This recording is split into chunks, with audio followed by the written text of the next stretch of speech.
Hello everyone, जय हिंद, वंदे मातरम। आज मैं आप लोगों के सामने फिर से लेके उपस्थित हूँ हिंदी का सेशन। अगर हम बात करें तो जो सीटेट में हिंदी पूछी जाती है वो हम लोग प्रीवियस ईयर क्वेश्चन करने वाले हैं। कैसे क्वेश्चन पूछे जाते हैं अगर हम बात करें, जिन्हें भी सीटेट 2025 दिसंबर में देना है वो सेशन को अवश्य देखें। उनके लिए यह सेशन बहुत ही लाभदायक होने वाला है। तो चलिए, अगर हम बात करें तो ये सेशन हम लोगों का 6 हो जाएगा। 5 सेशन आपको करा दिए गए हैं। अगर आप देखना चाहते हैं तो कृष्णा स्टडी मस्ती के यूट्यूब चैनल पे जाके आप वहाँ से देख सकते हैं। अगर आप चैनल को अभी तक सब्सक्राइब नहीं किया है तो प्लीज़ सब्सक्राइब कर लीजिए, बेल आइकन को प्रेस कर लीजिएगा, जैसे कि मैं वीडियो अपलोड करूं आपको उसके नोटिफिकेशन मिल जाए।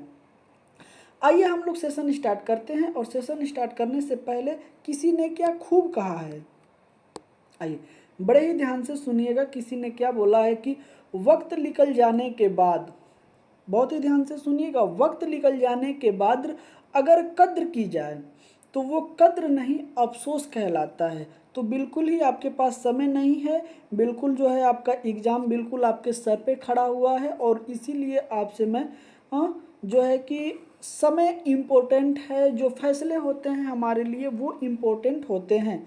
ओके, कि हमारा डिसीजन क्या होता है लास्ट समय में। तो चलिए हम लोग सेशन स्टार्ट करते हैं। अपने फैसले को बड़े ही संभाल के रखिएगा, क्योंकि कहते हैं ना, वक्त के फैसले कभी गलत नहीं होते। वक्त के फैसले कभी गलत नहीं होते, बस साबित होने में वक्त लगता है। वक्त के फैसले कभी गलत नहीं होते, बस साबित होने में क्या होता है तो वक्त लगता है। तो इस हिसाब से आप अपने आप को बहुत ही संभाल के रखिएगा, सेशन को कंप्लीट करिएगा, बीच में स्किप मत करिएगा। ओके, आइए हम लोग क्वेश्चन स्टार्ट करते हैं। हम लोगों का हिंदी का सेशन, हिंदी के सेशन को स्टार्ट करने वाले हैं लेके, और हम लोग एक एक करके क्वेश्चन को देखेंगे। बोला गया है कि दिए गए गद्यांश को ध्यानपूर्वक पढ़िए तथा पूछे गए प्रश्नों के उपयुक्त विकल्प चुनिए। तो हम लोगों को ये गद्यांश दिया गया है, ये गद्यांश को हम लोग पढ़ते हैं, फिर उसके बाद इसके आंसर को एक एक करके हम लोग करेंगे। ओके, तो आइए हम लोग पढ़ते हैं अब गद्यांश को। बड़े ही ध्यान से आप देखिएगा। वाणी एक अनमोल वरदान है, कोयल अपनी मीठी वाणी से सबका मन हर लेती है, जबकि कौवे का कांव कांव किसी को अच्छा नहीं लगता। ओके, प्राणी के बिना सब कुछ सुना, सॉरी माफ करिएगा, वाणी के बिना सब कुछ सुना है। मीठी वाणी का प्रभाव बहुत व्यापक होता है, मीठी वाणी से सभी कार्य सिद्ध हो जाते हैं। मधुर बोलने वाले का समाज में बहुत आदर होता है। ओके, आइए, मधुर भाषा के मुख से निकला एक एक शब्द सुनने वाले के मन को लुभाता है। उसके संपर्क में आने वाले व्यक्ति उसके यश में हो जाता है। मीठी वाणी केवल सुनने वाले को ही नहीं आनंदित नहीं करती, वरन बोलने वाले को भी आनंद पहुंचाती है। तुलसी जी ने कहा है, तो आइए तुलसी जी ने क्या कहा है हम उन्हें सुनते हैं कि मीठे वचन तय सुख उपज चहु ओर। बहुत ही ध्यान से सुनिएगा कि मीठे वचन तय सुख उपजत चहुमोर। मृदुभाषी समाज में सद्भावना का प्रसार करता है। कटु भाषा बोलने वाले को अनेक प्रकार की हानियां उठानी पड़ती है। ऐसे व्यक्ति के लिए ही कहा गया है, खीरे का मुंह काट के।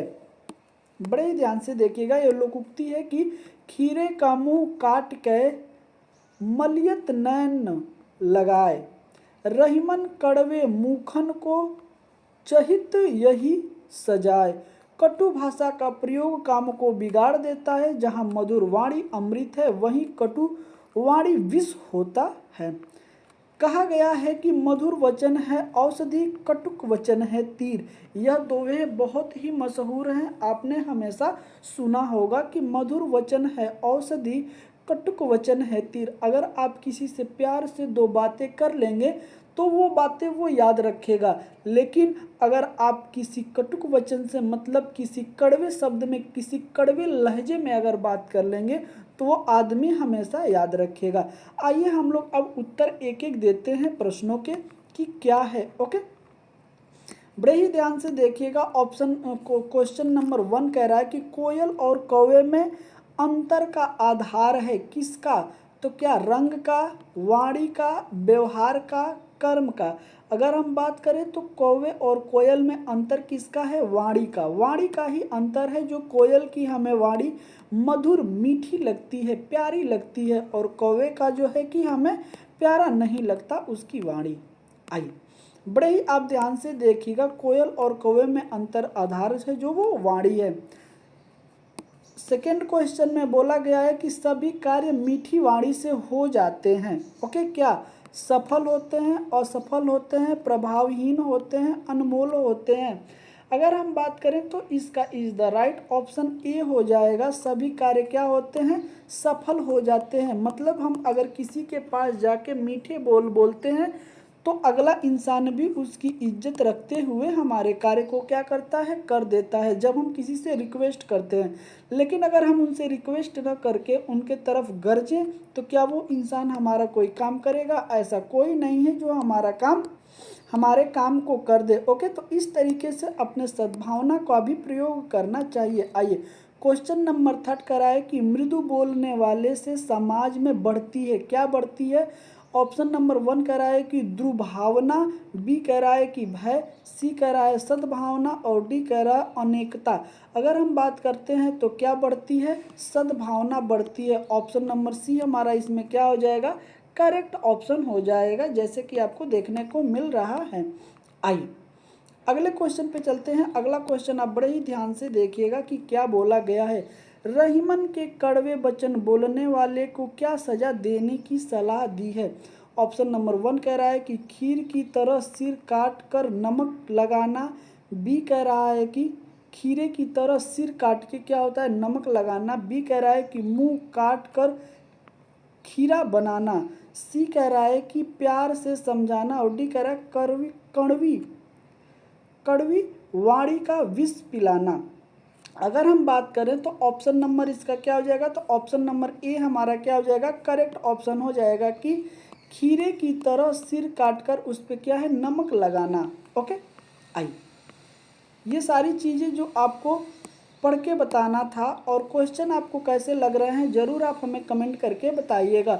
मधुर वचनों और कटुक वचनों की समता दी गई है, किससे दी गई है?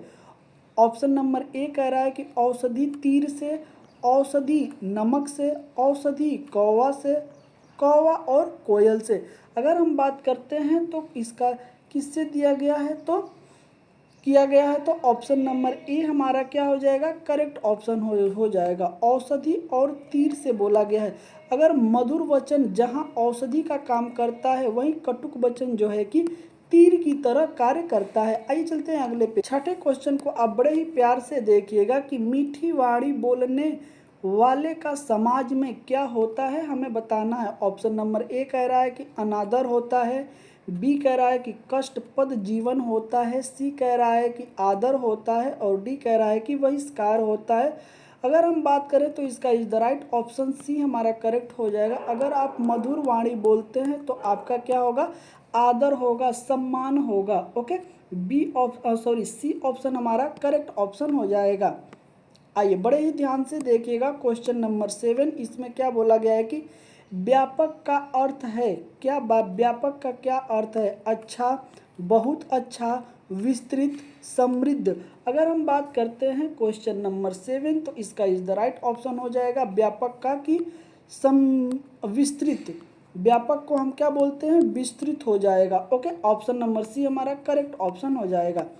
आइए आगे चलते हैं। अगले क्वेश्चन को आप बड़े ही ध्यान से देखिएगा। क्वेश्चन नंबर 8 में क्या बोला गया है कि मधुर का विलोम शब्द गद्यांश से आया है। गद्यांश में क्या दिया है मधुर का?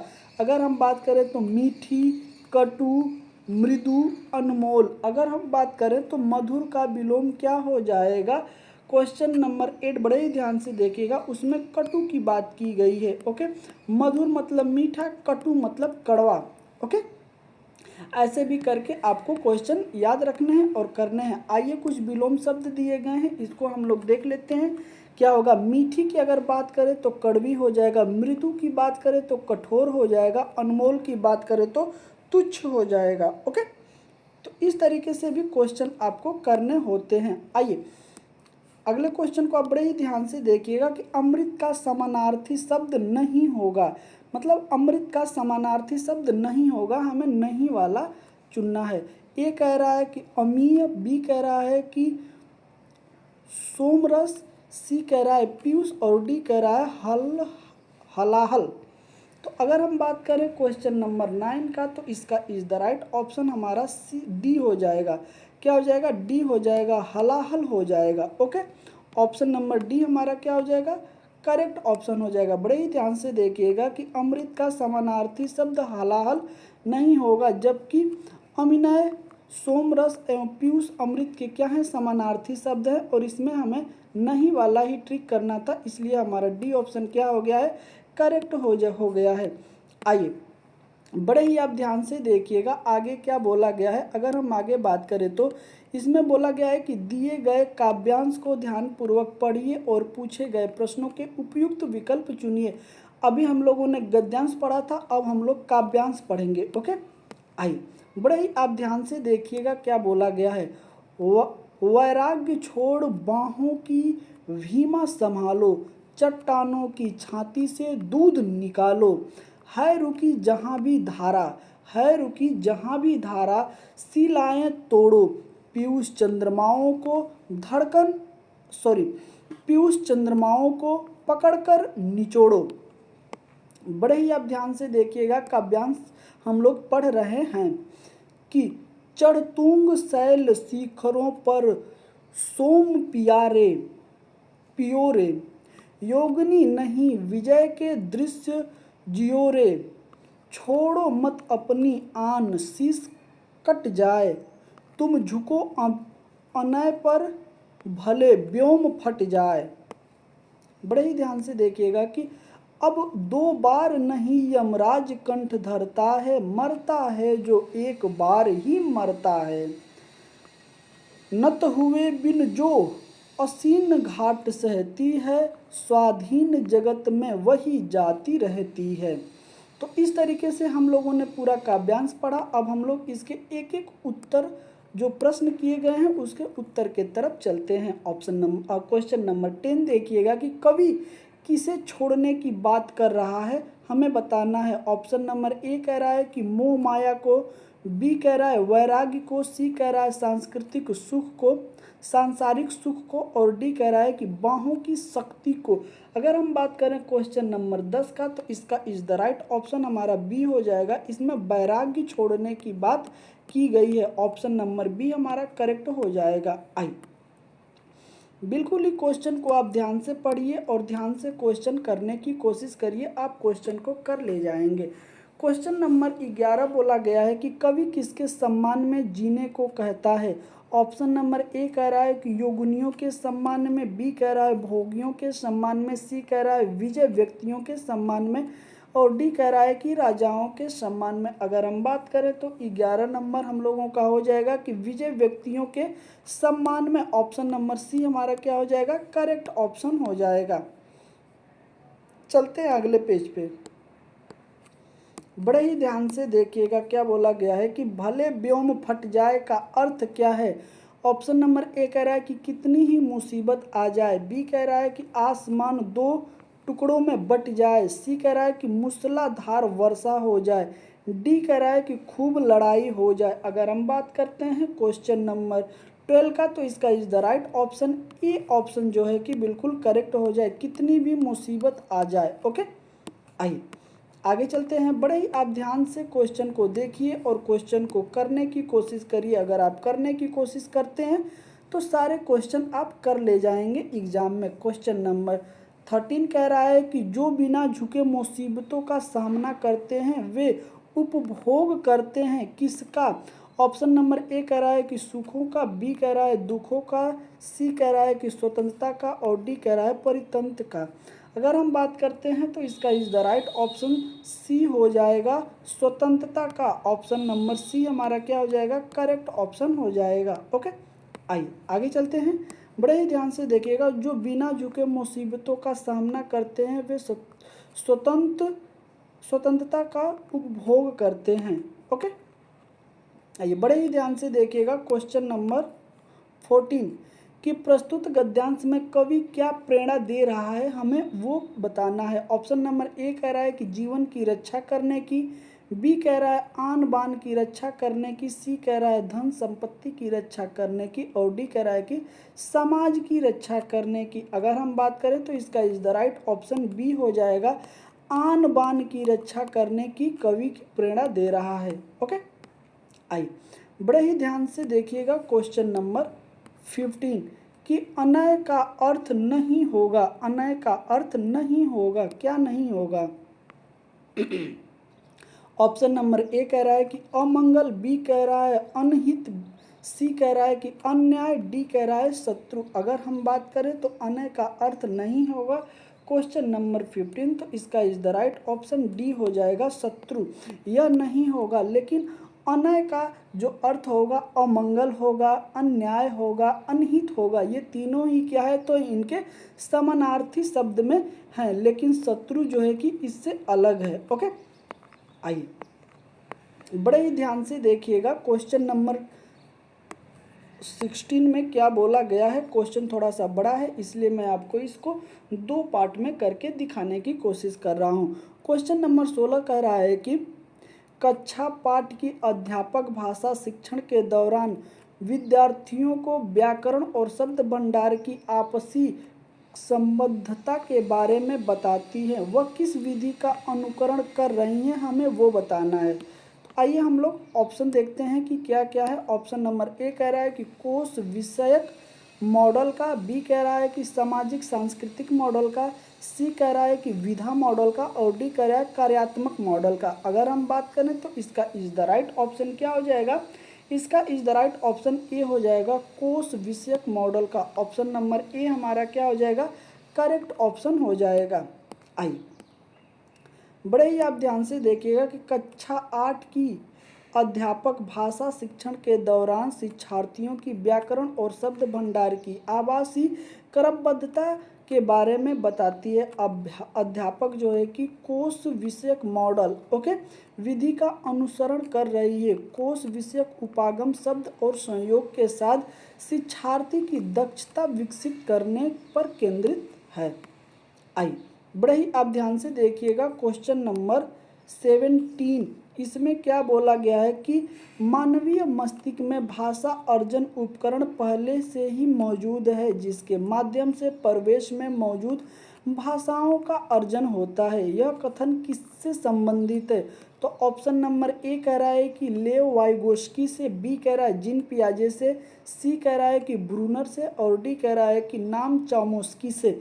अगर हम बात करते हैं क्वेश्चन नंबर 17 का, तो इसका is the right option D हो जाएगा, नोम चोमोस्की जी हो जाएंगे, ये मनोवैज्ञानिक है। ओके, तो इनके अनुसार यह परिभाषा दी गई है, उसी को बोला गया है। आइए चलते हैं अगले पेज पे।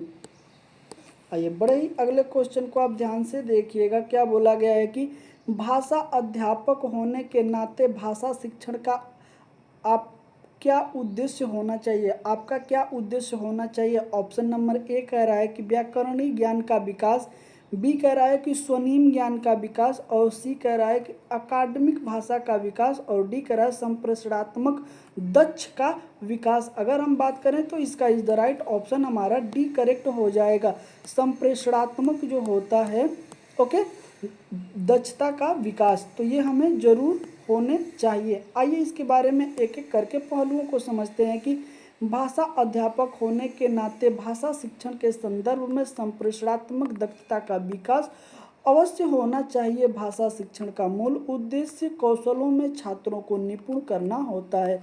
भाषा कौशल मुख्य रूप से 4 प्रकार के होते हैं, लेखन कौशल, अभिव्यक्ति कौशल, पठन वाचन कौशल तथा श्रवण कौशल। तो ये 4 जो हैं कि हमारे प्रकार के भाषा के कौशल हैं, इसको भी आपको बड़े ही ध्यान से देखना है। आइए क्वेश्चन नंबर अगर हम बात करते हैं 19 की, तो इसमें आप बड़े ही ध्यान से देखिएगा कि क्रैप्सन के अनुसार कौन अधिक निवेश देखते एवं ग्रहण करते हैं, विश्वास के साथ अंतःक्रिया करते हैं और जिन बच्चों को निवेश मिलता है उनके संबंध में अधिक ग्रहणशीलता होती है। तो ऑप्शन नंबर ए कह रहा है कि न्यून प्रभावात्मक फिल्टर, बी कह रहा है कि मध्यम प्रभावात्मक सिस्टम और फिल्टर, सी कह रहा है कि उच्च प्रभावात्मक फिल्टर और डी कह रहा है कि बहुत उच्च प्रभावात्मक फिल्टर। अगर हम बात करते हैं तो इसका is the right option A हो जाएगा न्यून भावनात्मक फिल्टर। ऑप्शन नंबर ए क्या हो जाएगा, करेक्ट ऑप्शन हो जाएगा, जो कि इसमें आपको दिया गया है। बड़े ही ध्यान से देखिएगा। करप्शन के अनुसार न्यूज प्रभावात्मक फिल्टर अधिक निवेश देखते एवं ग्रहण करते हैं, विश्वास के साथ अंतःक्रिया है और जिन बच्चों को निवेश मिलता है उनके संबंध में अधिक ग्रहणशील होते हैं। भाषाविद स्टीफन क्रैफ्सन ने द्वितीय भाषा, बड़े ही ध्यान से देखिएगा, आइए, भाषाविद स्टीफन क्रैफ्सन ने द्वितीय भाषा अधिग्रहण का सिद्धांत प्रतिपादित किया, जिसमें उन्होंने 5 मुख्य परिकल्पनाओं का प्रस्ताव रखा है, जिसमें है input hypothesis, acquisition learning hypothesis, natural order hypothesis, monitor hypothesis और अफेक्टिव फिल्टर हाइपोथेसिस शामिल है। तो ये 5 इनके जो उपागम दिए गए हैं, इन्हें भी आप बड़े ही ध्यान से देखते हुए चलिएगा। आइए क्वेश्चन नंबर 20 हम लोग स्टार्ट करते हैं। बोला गया है कि भाषा के अंतःक्रियात्मक सिद्धांत के बारे में विषय असमान की पहचान करें। तो आइए हम लोग पहचान करते हैं, फिर उसके बाद आंसर देंगे। ये हमारे स्टेटमेंट दिए गए हैं। ए कह रहा है कि अर्थ अभिव्यक्ति के लिए भाषा संसाधन है। बी कह रहा है कि भाषा विभिन्न संप्रेषणात्मक कार्यों की अभिव्यक्ति का साधन है। सी कह रहा है कि भाषा अंतःवैयक्तिक और सामाजिक अंतःक्रिया का साधन है। और फोर्थ कह रहा है कि भाषा समाज में स्तर बनाए रखने का साधन है। इसमें अब हम लोगों को देखना है कि क्या सही है। तो 1 2 3 1 2 4 1 3 4 1 3 4 अगर हम बात करते हैं तो is the right option A सही हो जाएगा। 1 2 3 हमारे 1 भी सही है, 2 भी सही है और 3, ये तीनों के तीनों क्या है, सही है, लेकिन चौथा हमारा सही नहीं है। ओके, आइए, ये वही चीज़ें हैं। आगे हम लोग चलते हैं अगले पेज। बड़ा ही आप ध्यान से देखिएगा। क्वेश्चन नंबर 21, सकारात्मक अंतर्निर्भरता, समूह रचना, व्यक्तिगत जवाबदेही और सामाजिक कौशल किसके आधारभूत तत्व हैं? हमें बताना है। ऑप्शन नंबर ए कह रहा है कि समुदाय आधारित भाषा शिक्षण, बी कह रहा है कि कार्य आधारित भाषा शिक्षण, सी कह रहा है कि पाठ्य आधारित भाषा शिक्षण और डी कह रहा है कि सहयोगात्मक शिक्षण। अगर हम बात करते हैं क्वेश्चन नंबर 21 का, तो इसका इज द राइट ऑप्शन हमारा डी करेक्ट ऑप्शन हो जाएगा। डी क्या हो जाएगा, करेक्ट ऑप्शन हो जाएगा, सहयोगात्मक शिक्षण। ओके, आई वही चीज़ें हैं, तो हम ज़्यादा समय ना बर्बाद करेंगे क्योंकि सेशन लंबा हो जाएगा।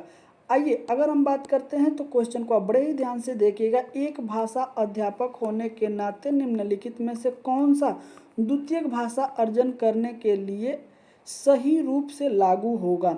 हमें बताना है। ऑप्शन नंबर ए कह रहा है कि सरल निवेश का प्रावधान, बी कह रहा है कि वाक्यगत रचनाओं के अनुभव देना, सी कह रहा है कि मानक शब्द भंडार से परिचित कराना और डी कह रहा है कि तनाव युक्त परिवेश का सृजन करना। तो इसका इज द राइट ऑप्शन क्या हो जाएगा? तो इसका इज द राइट ऑप्शन हमारा डी हो जाएगा। क्या हो जाएगा? डी इसका करेक्ट ऑप्शन हो जाएगा। आइए चलते हैं अगले पेज पे। बड़े ही ध्यान से आपको एक एक करके जो है क्वेश्चन को देखने हैं और उसके आंसर आपको देने हैं। क्वेश्चन नंबर 23 देखिएगा कि भाषा अध्यापक के नाते आपको वस्तुनिष्ठता के साथ विद्यार्थियों का अवलोकन करना है। आपके लिए कौन सा सहायक है? ऑप्शन नंबर ए कह रहा है कि लिखित परीक्षाएं, बी कह रहा है प्रदत्त कार्य, सी कह रहा है कि निबंध लेखन और डी कह रहा है रूब्रिक। अगर हम बात करते हैं तो इसका इज द राइट ऑप्शन क्या हो जाएगा? इसका is the right option D हो जाएगा, रूब्रिक। रूब्रिक के द्वारा हम क्या करते हैं, कर सकते हैं। आइए, वही चीज़ें आपको दिया गया है। अब आइए हम लोग रूब्रिक विधि के बारे में भी कुछ चर्चा कर लेते हैं कि ये क्या है। यह एक प्रकार की स्कोरिंग गाइड है जो एक असाइनमेंट के लिए विशिष्ट घटकों और अपेक्षाओं का आकलन और स्पष्ट करता है। इसका उपयोग विभिन्न कार्यों के लिए किया जा सकता है, जैसे कि शोध पत्र हो गया, समूह परियोजनाएं हो गई, पोर्टफोलियो और प्रस्तुतियां हो गई। ओके, आइए बड़े ही ध्यान से देखिएगा। Question number 24। एक अध्यापक एक ही समय पर सभी मानकों का प्रयोग करते हुए विद्यार्थियों द्वारा किए गए कार्य की समग्र गुणवत्ता का आकलन करना चाहता है। उस अध्यापक के लिए कौन सा रूब्रिक अधिक सहायक होगी? ऑप्शन नंबर ए कह रहा है कि विश्लेषणात्मक, बी कह रहा है समग्रतावादी, सी कह रहा है कि सामान्य और डी कह रहा है कि विशिष्ट कार्य आधारित। अगर हम बात करते हैं तो इसका इज द राइट ऑप्शन हमारा हो जाएगा बी, समग्रतावादी।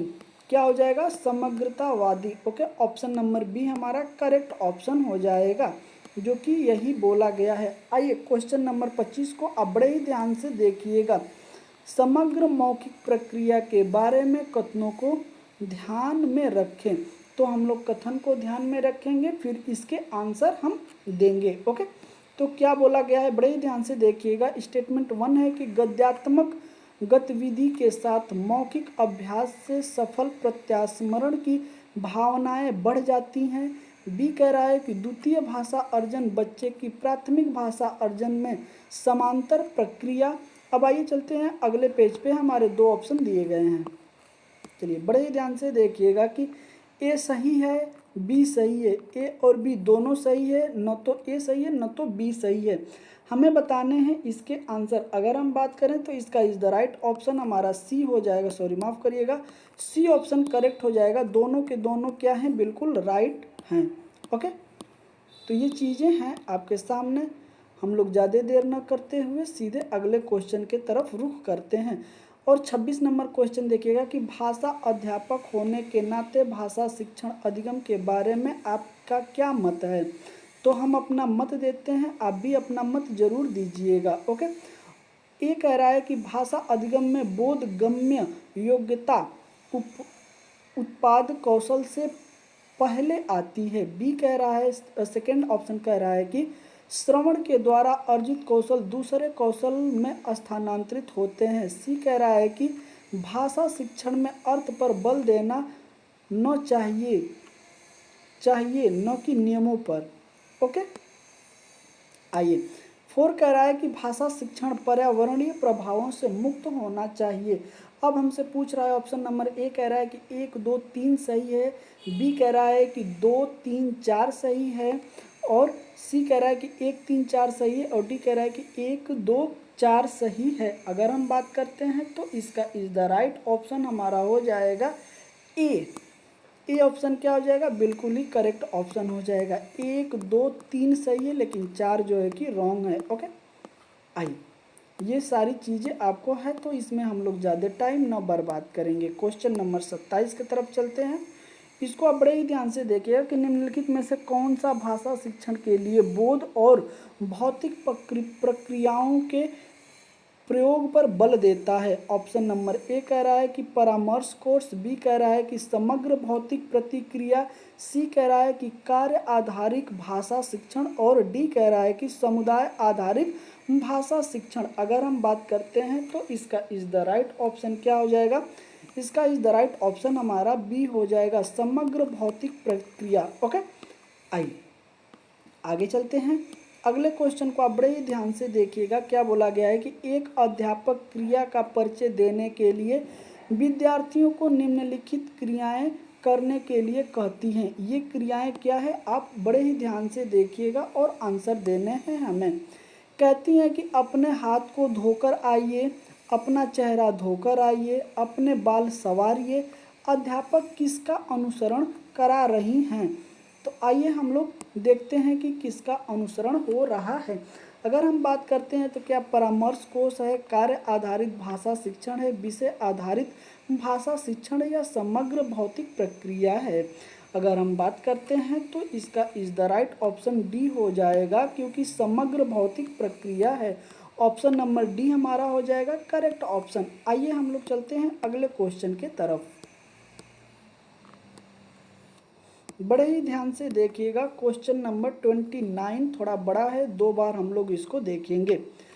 एक अध्यापक विद्यार्थियों को अपने काम की योजना बनाने और साथ साथ आकलन करने के लिए प्रदत्त कार्य का शुरुआत में ही विभिन्न प्रकार से रूब्रिक से परिचय करवाती है। उन रूब्रिक की पहचान करिए। तो आइए हम लोग पहचान करते हैं। ऑप्शन नंबर ए कह रहा है कि सामान्य रूब्रिक, बी कह रहा है कि समग्रता वाले रूब्रिक, और सी कह रहा है कि विश्लेषणात्मक रूब्रिक, और डी कह रहा है कि विशेष कार्य आधारित रूब्रिक। अगर हम बात करते हैं तो ऑप्शन नंबर ए हमारा क्या हो जाएगा, करेक्ट ऑप्शन हो जाएगा, सामान्य रूब्रिक। ओके, इस सेशन का ये लास्ट क्वेश्चन होगा जो कि आपको बड़े ही अच्छे से देखने हैं। सेशन आपको कैसा लगा आप ज़रूर हमें कमेंट करके बताइएगा, और सेशन अगर अच्छा लगा हो तो जिसे भी सीटेट का एग्ज़ाम देना है उन्हें यह सेशन जो है कि आप शेयर कर दीजिए, जिससे कि उनको भी लाभ मिल सके। आइए क्वेश्चन नंबर 30 देखते हैं कि कक्षा पाठ में बेरोजगारी पर चर्चा चल रही है। सभी विद्यार्थी अपनी तरह अच्छी तरीके से भाग ले रहे हैं। अध्यापक विद्यार्थियों की सहभागिता का अवलोकन कर रही है, और जब भी कोई विद्यार्थी अटकता है तो उसे संकेत देती है जहां अध्यापक क्या कर रही हैं। तो आइए हम लोग देखते हैं ऑप्शन के बाद हम लोग आंसर लगाएंगे। बोला गया है कि विद्यार्थी को प्रोत्साहन कर रही हैं, बी कह रहा है कि विद्यार्थियों को प्रेरित कर रही हैं, सी कह रहा है विद्यार्थियों की ओर ढाल रही हैं, और डी कह रहा है कि विद्यार्थियों को मदद दे रही हैं। अगर हम बात करें क्वेश्चन नंबर 30 का, तो इसका इज द राइट ऑप्शन हमारा डी हो जाएगा कि विद्यार्थियों को मदद दे रही हैं। जहाँ पे वो लोग रुक जा रहे हैं वहाँ पे वो शिक्षक क्या कर रही है, तो उनका मदद कर रही हैं। ऑप्शन नंबर डी हमारा क्या हो जाएगा, करेक्ट ऑप्शन हो जाएगा, जैसे कि आपको यहाँ देखने में मिल रहा होगा। ओके, तो इस तरीके से आज हिंदी का भी सेशन हम लोगों ने कंप्लीट कर लिया है। अब अगले सेशन में हम अगले टॉपिक को लेके आएंगे। तब तक के लिए जय हिंद, वंदे मातरम। सेशन आपको कैसा लगा आप ज़रूर हमें कमेंट करके बताइए, और सेशन अच्छा लगा हो तो सेशन को लाइक शेयर भी आप कर दिया करिए। चलिए मिलते हैं अगले सेशन में, तब तक के लिए जय हिंद, वंदे मातरम।